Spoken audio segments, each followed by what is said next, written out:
Okay, so hello everyone. Thank you so much for joining us today. My name is Jenna, so I've been the one like emailing everyone. Um, and yeah, we're really excited to have you all here, and we have some questions for you. And feel free to just like answer, like shift back and forth however you want. Yeah, so that's what we'll get started just talking about practicing law and maybe how your Fulbright helped you, or maybe, um, yeah, we just want to hear about your experiences. Okay, cool. So who wants to start with the first question? Katrin or Brianna? I'll start. Cool, awesome. Go ahead. um, so I guess one of the biggest questions I have for you is how has like your expectation of being an attorney differed from when you're actually practicing it now versus when you first entered law school or were considering a career in law?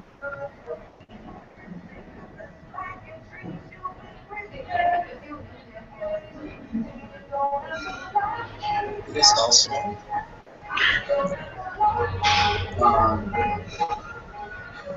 I guess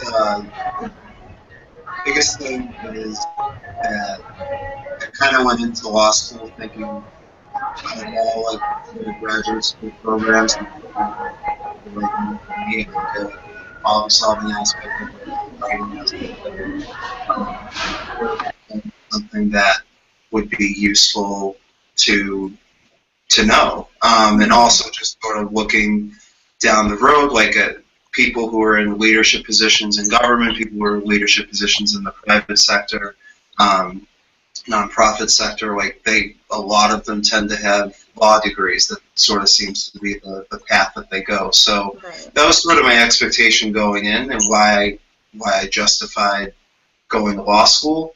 As an attorney now, I'm in a, I guess you can't really predict the area of law you're going to fall into. Like I was very open to everything, and right now I happen to be doing real estate law, and it's really fascinating. It's very diverse. It's a very hot market right now, I would say, Yeah. and I've had to, I sort of found an interest in that, and it's worked out. So I guess the real expectation game is like you have to go in like generally wanting to do what a lawyer does, but where I am now is like, okay, now I'm like a lawyer, but I'm also like practicing in a specific area, which there's I have friends who are doing commercial litigation work. I have friends who are public defenders. I have friends who are um, already working as prosecutors. So it's like Hmm. very varied once you get out of law school. So I think that's having sort of some interests in mind once you are actually a practicing attorney is some advice I give there. Okay. Awesome. I have a follow-up question to that. Okay. Um, so I'm very interested in going into education law, particularly access for students who have disabilities or special needs. To how, based on your experience, how likely is it that someone who has a specific interest like that maintains that interest after law school? Because I'm very concerned about financially not seeing that as being a possibility and then moving on into the corporate world and then not knowing how to leave if I decide to. Right. Right. Um, well, I just based on like my classmates and stuff, some people came in with very specific interests, and they were able to sort of like craft their 3 years of law school to meet that interest. Like they didn't go and do campus interviewing. They instead like applied for a bunch of internships with, maybe it was like a educational law clinic, or like a working for a nonprofit, or working for state government, or even Department of Education. I've had a friend who did a summer internship with them. So it's really like you need to um, you know, craft your own education. Like after the first year of law school, really the last 2 years are up to you to to fit what you're interested in and how you want to portray yourself to potential employers. I mean, it is hard though, like going directly. I will say it's hard going directly from law school to that sort of role right away, because a lot of people want to do that, and then a lot of people have student loans, so it's like, all right, I have to go and pay those off soon and all that. So it can be done. It can definitely be done. Yeah, and I would just add to what Dave said. You know, if you have a very specific interest in a particular field, I would choose a school that maybe has a strong faculty member or someone who has that same interest, and focus on maybe getting into the best school you can with the best faculty. Because if you do something more public service geared, or you're doing something that's public interest, there are ways to sort of cap your student loans or have student loan forgiveness.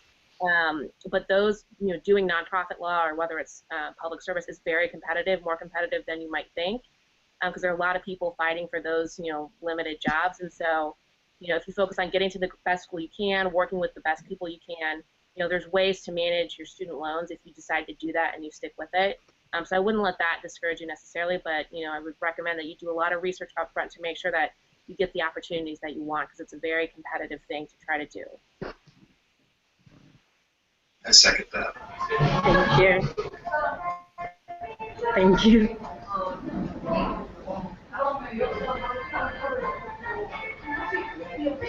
I'm so sorry. I forgot to do this at the beginning, but could everyone introduce themselves just briefly and say like where they work and where you go to law school, where you went to law school, and like what your what kind of law you practice now? I know Dave already said, but just for the other people. Sorry, I should have done this at the beginning. Go ahead, Susan. Oh, okay. Can everyone hear me? Yeah. Yep. I'm Susan. I went to Berkeley Law School. I graduated in 2014, and I'm currently clerking. There are kind of these 1 or 2 year term opportunities to work for a judge. So last year, right after I graduated, I clerked at the district court, which is the lower level court of the federal side, and now I'm at the Ninth Circuit Court of Appeals, which is the federal appellate side. So it's a little bit different because I'm not quite practicing in an advocacy role. I'm doing more like adjudicative things in that I get the cases and I help my judge decide them, but it involves a lot of the same brain work, I think. I haven't practiced yet, so I can't say for sure, but yeah, so I've gotten exposure, like more exposure to a broader range of topics, I think, than I otherwise would have specializing. But I will be going to a law firm, a big law firm, this next year once I finish this clerkship, and that'll be in downtown LA. So. Awesome. And my name's Allie. I also graduated in 2014. I went to Northwestern Law, and now I practice as a corporate attorney at Paul Hastings in DC. I'm in the Global Banking and Payment Systems group, and we primarily counsel large banks, non-financial banking institutions, startups, fintech companies, and a little bit of Bitcoin. So it's pretty interesting. But we generally focus on financial services, consumer financial protection issues, mergers and acquisitions, things like that. Cool. And I can give my full story as well. Yeah, that'd be great. Yeah, I'm Dave. I also graduated in 2014. Susan, Allie, and I were all Fulbright grantees together, so nice to see them. And I went to Boston College Law School. Right now I'm practicing at pretty big, about a firm of about 150 lawyers in Boston, Nutter, McClennen, and Fish, and doing real estate law here. You know, we do a lot of development of new projects in the city and also nationally. Do financing work. We do environmental work, local zoning issues, permitting, really the whole gamut, leasing. So it's a very diverse practice, and I'm enjoying it. Awesome. Thank you. Cool. So one of my questions too for you guys is, what has been the most challenging aspect of being a lawyer, and also what have you found to be the most rewarding?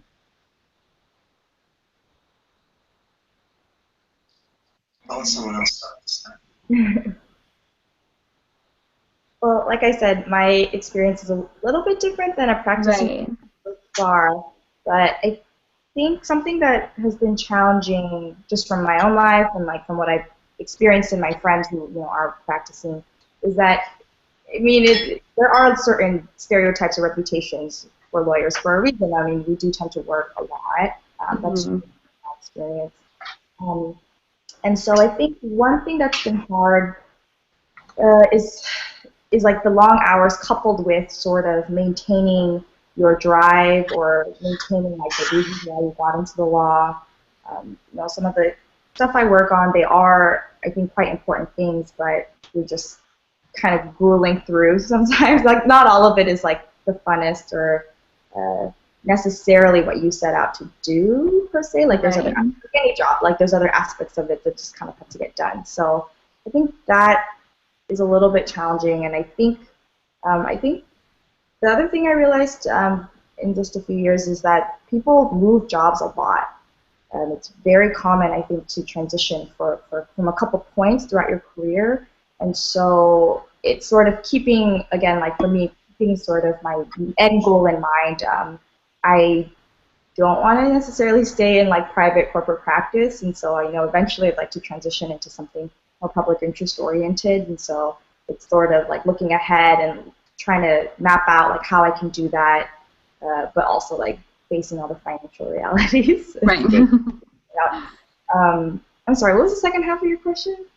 Rewarding part. Oh, the rewarding thing. Well, I mean, the rewarding things, I mean, this is sort of tied in with the type of people who maybe should go to law school or why you'd want to go to law school, is that I think that this job is great because you're always learning, and your job is perpetually learning something. So if you're kind of like school oriented or like a little bit academic oriented, like this is a great job because that's your job. Your job is to like be thrown something that you like don't know anything about or know very little about, and then go out there and become like honestly like an expert in it over the course of a few days or weeks. And it's a very niche topic that nobody else really will know about, but then you know it, and so I feel like that's kind of a fun part of the job. And then not as much this year, a little bit more so last year for me, but kind of when there are the feel-good things, right? Like you actually do something that you feel like you can stand behind. So there have been certain decisions that I've advocated for my judge to take that maybe he otherwise wouldn't have, and like really bullied him like into it. So that made me feel good at the end of the day because I felt like I was doing what I set out to do. And in law school too, maybe you guys can have some experiences doing more like direct services or clinics, which I did, and so I did a lot, mostly in like asylum law, and so that, the more direct impact to like an individual litigant, that sort of aspect of it. Cool.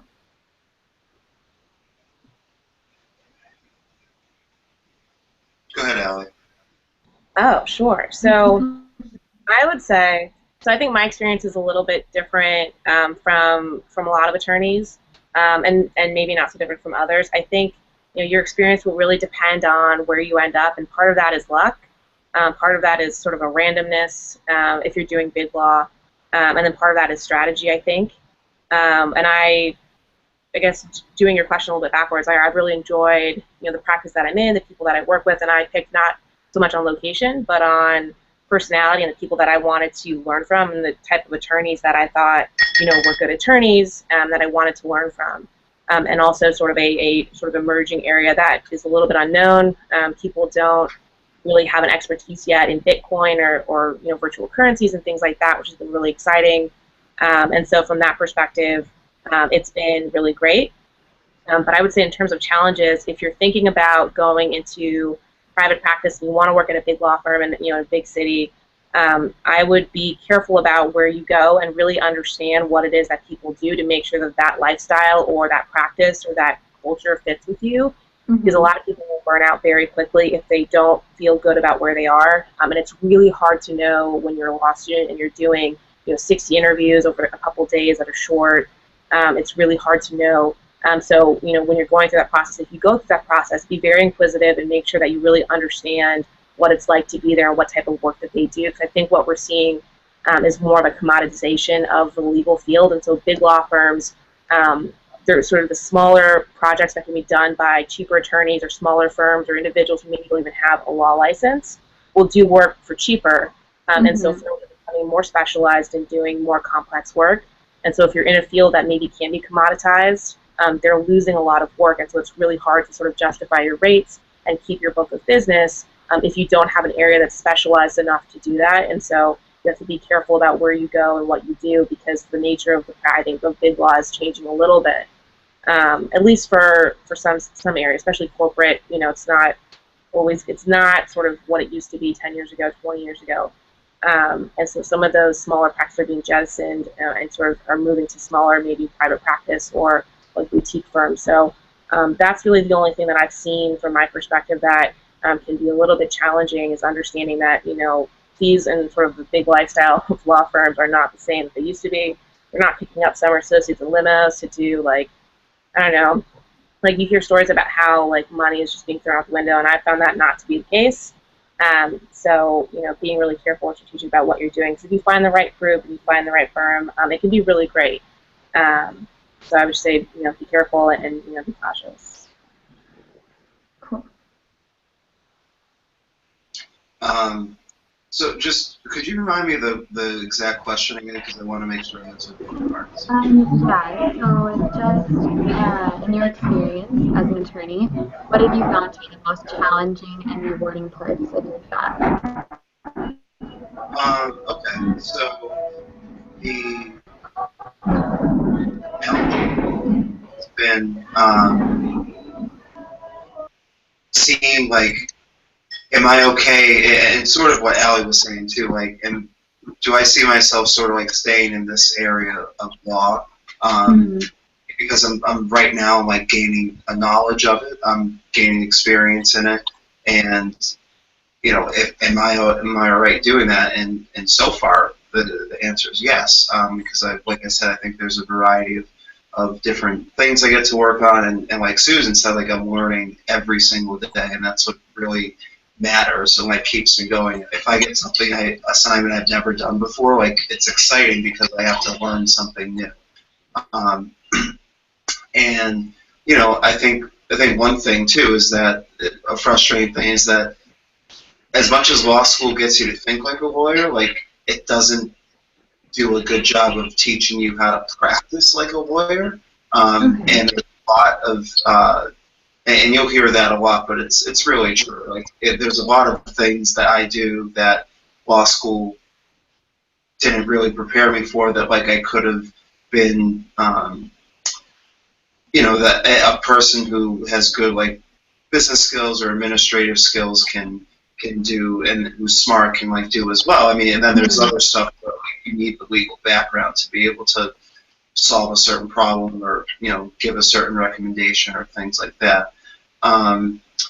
The rewarding aspect is, I think, just sort of seeing as a young attorney how you can bring value to people who have been practicing 10, 20, 30, sometimes 40 years, and knowing that you are making a contribution. You know, within my firm, our real estate practice is about 25 or 30 attorneys in total, so one of the biggest practices in Boston. And you know, there's people who have been here at the firm for decades, and like, you know, they know how to do this stuff. I have been here, you know, like almost a year and a half, and I'm still learning every single day. So like being able to like bring value and impress partners when you're doing assignments, and show that like you're a promising attorney, you can someday, you know, maybe, you know, be ranked with them, or like you're going to be prepared in a few years to go do something different. So I like when I get to see that that I'm bringing that sort of value, and that I can justify what I'm doing here. That's awesome. Cool. I have a question concerning the transition from law school until practice, because ideally I would like to go back to my hometown of Miami afterward. I would like to go back with my family, and so I'm wondering how much of an impact where you went to law school had on what opportunities were available to you geographically.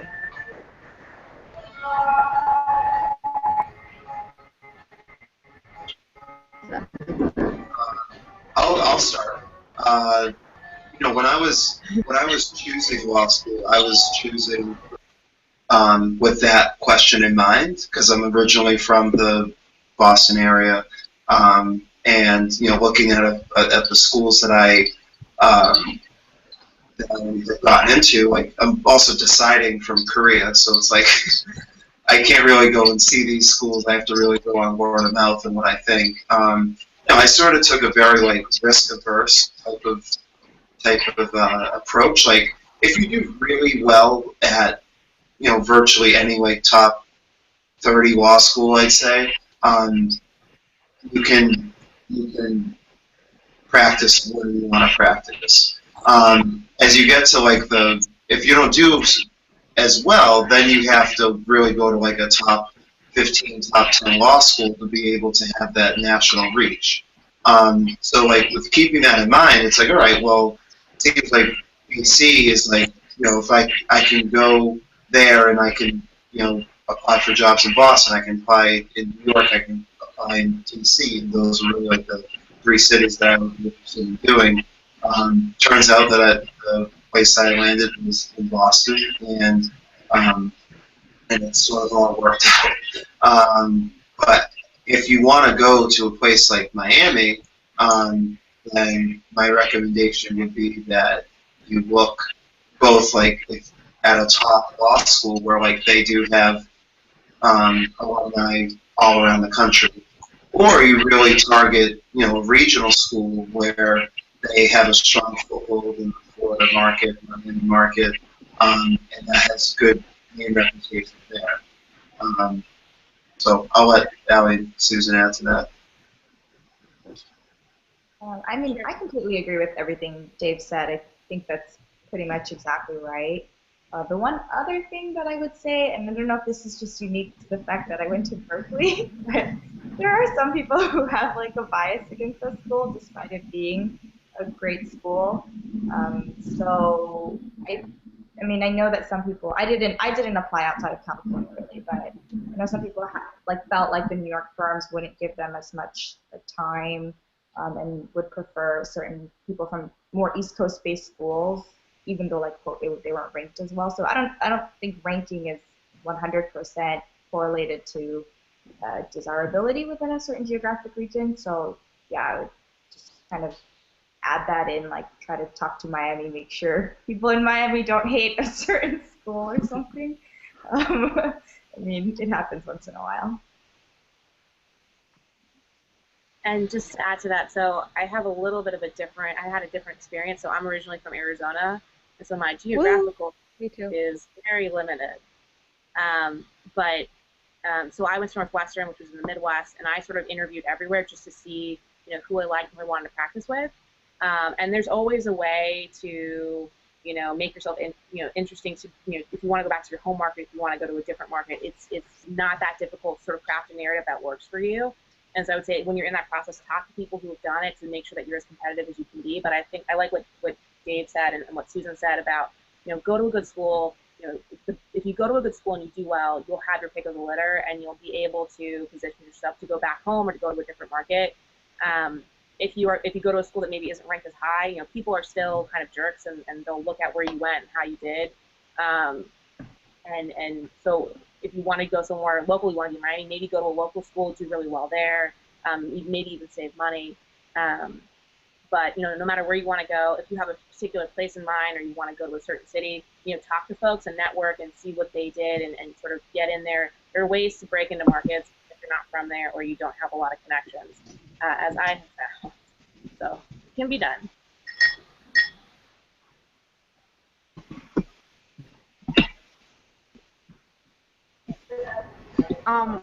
This is kind of in a completely different topic, but David mentioned the fact that you meet as a lawyer that aren't necessarily taught in law school.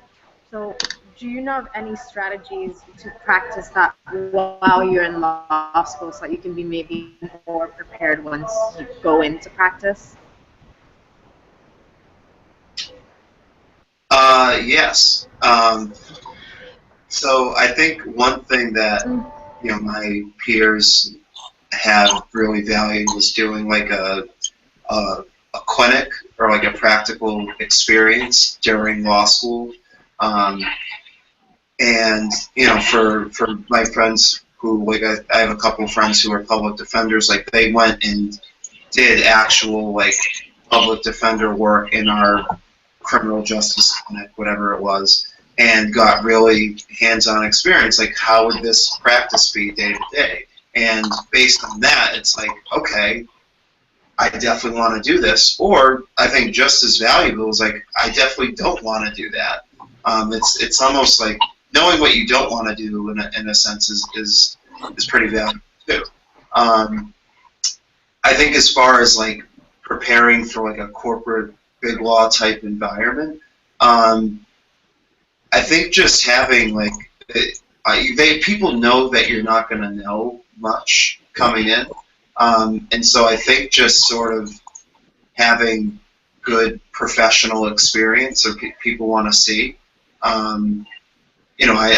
I interned for a federal judge my summer after first year of law school. Like that was looked at very favorably. Obviously, Fulbright was looked at favorably too, and the way in getting involved in more of like the not just the teaching, but like getting involved with Camp Fulbright, getting involved with other parts of the everything that Fulbright offers. So presenting yourself as like a professional, competent person is like very important for like the corporate world. For other types of law, I think like getting as much practical experience as you can in clinics that are offered in different law schools is good. And you definitely want to take a look at when you're deciding on which law school to go to, like are there any clinics that you'd be interested in doing? Are there any study abroad programs that you'd be interested in doing? And part of the reason I went to BC was because they had some programs that I wanted to do. Turns out that I didn't do any of them because I decided to like dedicate myself to the law review. But that's what I have to say about that.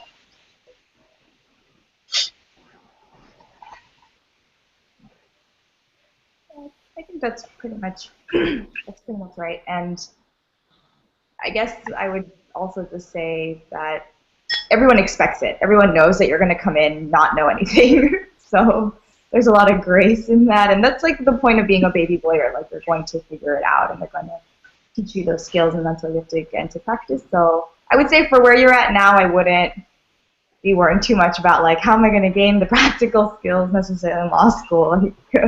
That'll come. Like you will be fine. I agree with everything that everyone has said.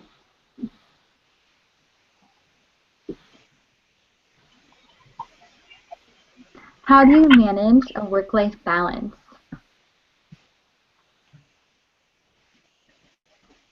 I think the biggest thing,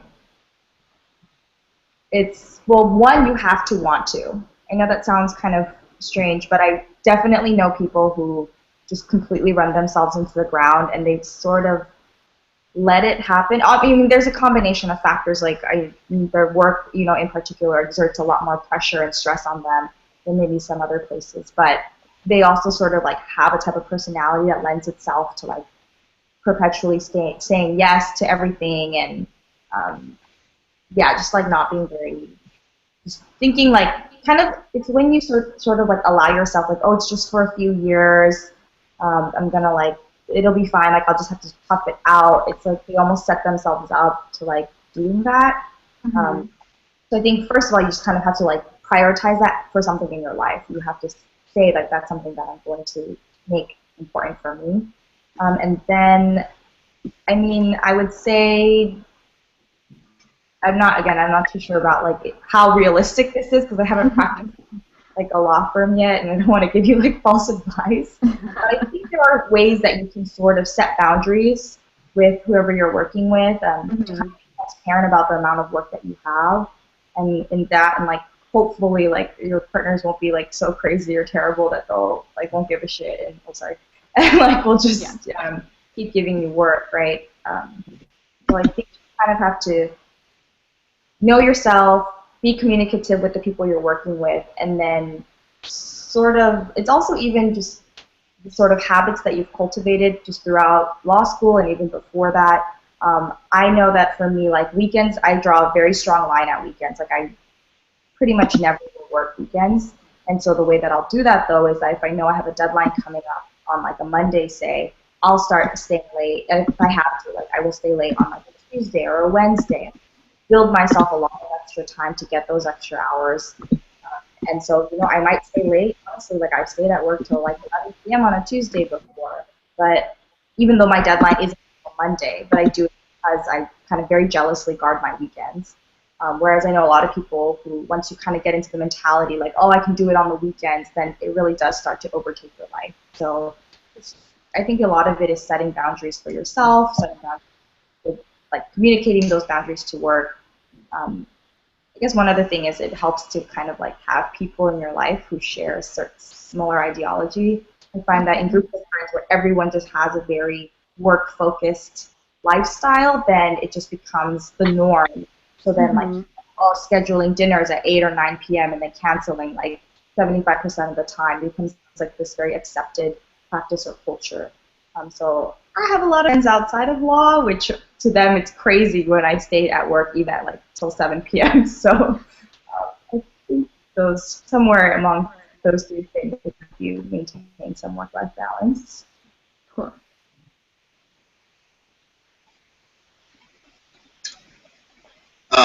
I think a lot of, I agree with what Susan said, and a lot of that is true in private practice. Like my firm's actually pretty good about accepting or like respecting your boundaries. You know, like I've had to work weekends here and there, and you know, long nights. And like Susan, I try to cram everything into the week as best I can. Sometimes I can't because other things come up. But I think the one thing that, like what Susan said, is like have friends that are not lawyers, because then you, it's really like they're on different schedules. Like they probably work hard too, but it's like you always kind of have to be accessible when you're in private practice, like all the time. And I'm always ready, like at a moment's notice, like to be available if I can. But I think you know, also taking advantage of, because there's ebbs and flows to like your workload. So like I was pretty busy at the couple weeks last month, and you know, this month or like this week, for example, like I met up with a friend last night. Who I had to cancel it a few weeks ago because like both of our schedules allowed, and you know, sort of taking advantage of the time that you might have some downtime, and like, all right, I'm going to leave early because I can, because you know, you know, who knows what could happen today? I have no idea. Something could come up, and I'm ready to react and do it, and also just sort of like having good time management, staying on top of your work, not letting things get behind. So. Awesome. And then I guess I'll just add, I think work-life balance has been more of like a buzz phrase for big law, and firms are really trying to sell, you know, allowing their employees to have more flexibility. You know, we can work remotely if we want to. It depends on the nature of your group. But I will say, you know, it really depends on where you choose to work. I think working at a big firm, there's sort of low temporal flexibility. And so with other responsibilities outside of the office, if you have a family to take care of your parents, whatever it is that you have going outside, it can be a little bit more difficult than, say, if you were doing even like a government job, if you were a regulatory attorney, even some public service stuff, even though like they work a lot. Like, if you want to do like, if you want to be a DA or anything, like they work a ton, probably more than I do. So I would just be aware that sort of in general, you know, attorneys have low temporal flexibility, and you really can't You can build out certain silos of time for yourself, but it'll depend on where you end up, what practice, what their work style is like. Build out what the culture is like, what is possible.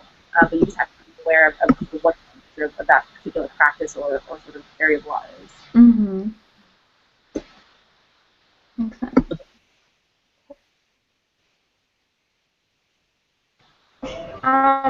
As early career lawyers, how would you say your work is different from more experienced lawyers? Like, what I know what fields you're in, everyday type of. Yeah, I'll start really quick. So depending on where you're at, I mean, sometimes you'll have more responsibility than others. For the most part, if you work in a firm, generally, like the partners will have very specific expertise. They sort of have an eagle eye, and they'll push work down until you'll end up being the person who does the research, puts together the work, who maybe works with other associates at firms or even some of counsels or partners. You're sort of in the weeds, doing most of the work, if not all of the work, and then passing it up the chain for the partner. Unless you do pass it directly, it really depends on what kind of client you're working with. You really are in the weeds. You're doing all the work. You're learning as quickly as possible, and you're making sure that your work product is excellent, so that the partner can either look at it or sort of work with you and the client to sort of figure out what to do next. But depending on where you go, you could also get stuck doing something like doc review for a year, 2 years, 3 years, which really doesn't develop your skill set. I'm sure Dave and Susan have a different perspective because we all do something different. Some young attorneys get a lot of client-facing time. Some attorneys don't, and so it really just depends. But for the most part, a young associate will do most of the work, and will be learning and making sure that they stay on top of the partner, making sure they're up on their deadlines, they're aware of what they've promised, and they really put together all of the work product on behalf of the attorney that's above you, because they're managing multiple clients, multiple relationships, and so in order for this whole thing to work, you sort of are, I hate to say it, but you're sort of the grunt, and so you're going to do most of the work.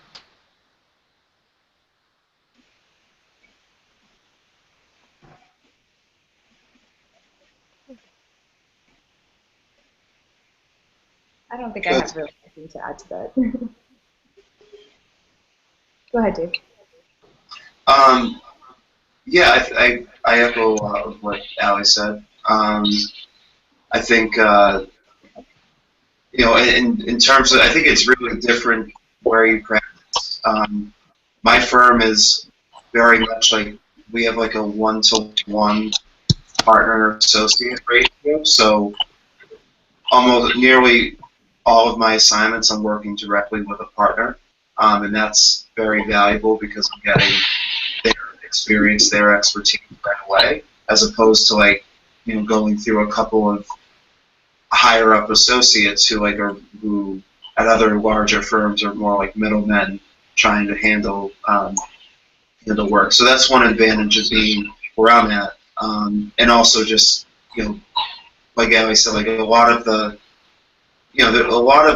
work, the busy work does fall to you, but it's really important things that you're doing, and partners will still take a very close look at what you're doing, and you need to be correct. You need to make as little mistakes as possible. And one thing I had to accept sort of right away is I'm gonna make mistakes all the time. I'm gonna make mistakes every day. It takes a while to learn how to do this, and just sort of not being afraid to make a mistake and still being confident in the work that you present is important too, and partners will see that as well.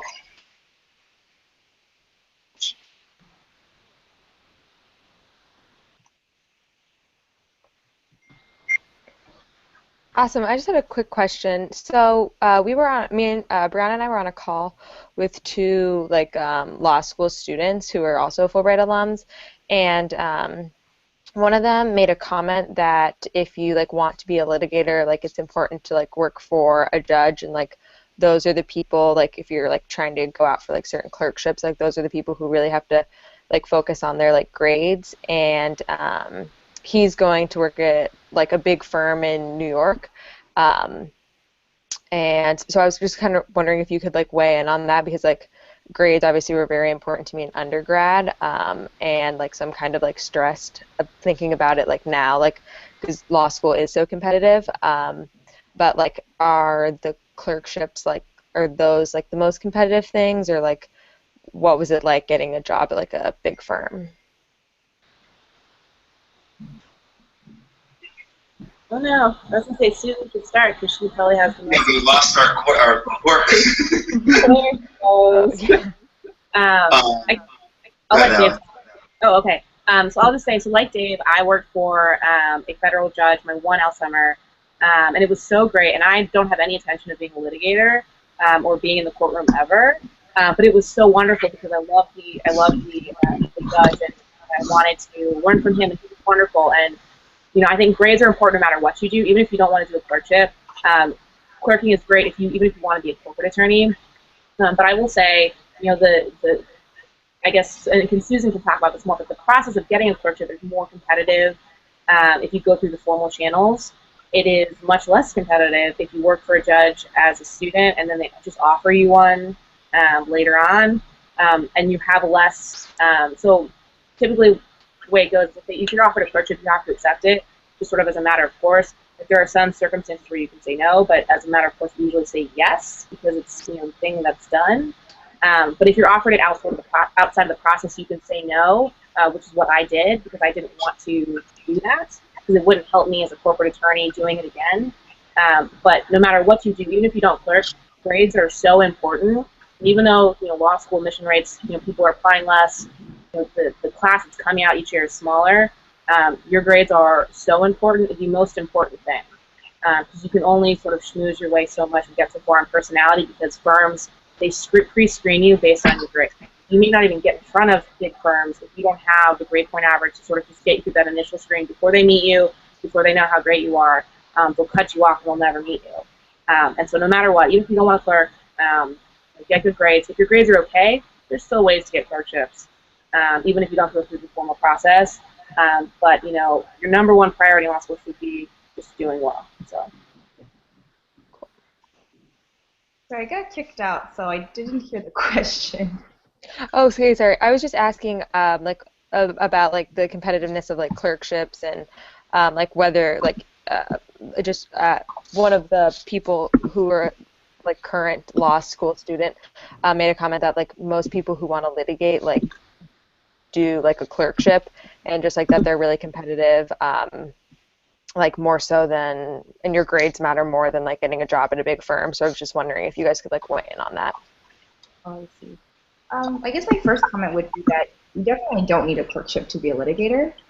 I mean, I think it probably will help, or it wouldn't hurt you by any means. They are, I think Ali was saying this, they are considered quite competitive and somewhat prestigious. So in that respect, yeah, it certainly wouldn't hurt you to do it, but you definitely don't need to do it to be a litigator. In terms of competitiveness, I think it's true that, I mean, it kind of depends on the judge. Like, there are some judges that, and I mean, there are so many applications. There are like, I don't even know the statistic, but thousands more applications than there are positions for every single given position. So they are competitive, and I mean, as much as a judge might want to do like a holistic review, which they will do later on down the line, there needs to be some sort of initial screening and weeding process. So honestly, my last job, I mean, the clerks also like take the first stab at the hiring process. So at my job, my judge told me specifically, like, I don't want anyone who's not from like a top 20-ish law school, and they need to be in the top, at least 10% of their class. So it was pretty demanding, and there was just like, it was hard, if I saw someone who maybe wasn't from like the top law school, but I thought had a very interesting resume. I tried to pass on like one or two of those people, and he just like wasn't having it. So I mean, it's judge specific. There are definitely other judges who are much more open and won't rely on some of the more traditional factors. But like in general, yes, like I would say it's competitive, and that competitiveness is based on grades in school. Cool. Yeah, I'll just share briefly. Like it's I applied for clerkships after to clerk after law school, and I didn't end up getting one, and I thought that I was in a pretty good position to get one. Um, I was the editor-in-chief of the BC Law Review, which judges really value that type of experience. I did have interviews with a state Supreme Court justice. I had an interview with a federal judge. I had an interview with another federal judge, but just none of them happened to work out. And it's really like, one of the judges like emailed me after, like, he just said, like, you're an outstanding candidate, but this is like really, really good. And I think she ended up taking for a Massachusetts Supreme Court, like she took someone from who went to Stanford. Like, I'm also in a geographic area which is very, like, you think courtships are competitive, you know, in general, like they're very competitive in the Northeast.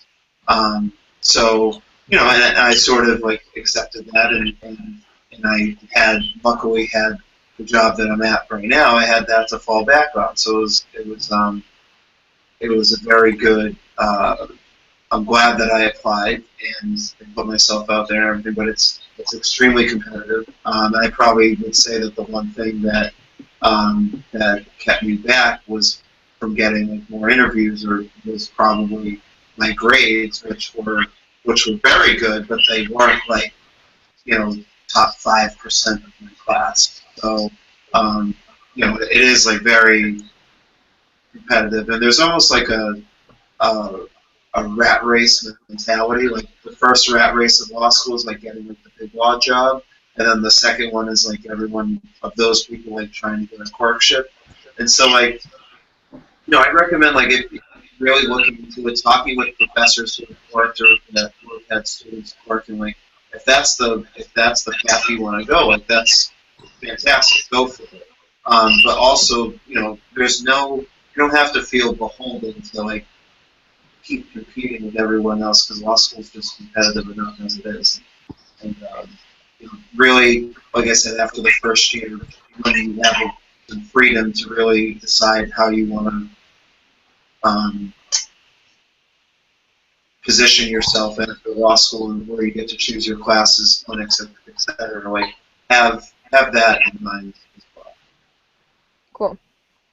Well, so time's almost running up. Does anybody have like a last question or comment before we? I don't want to take too much of your time. Anyone? I'm good. Katrin? I'm just thankful that you guys took the time out to speak to us.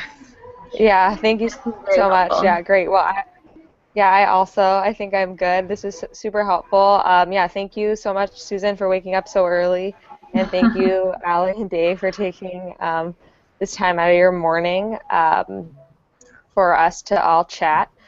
So I'm going to stop the broadcast right now, and then we can all sign off.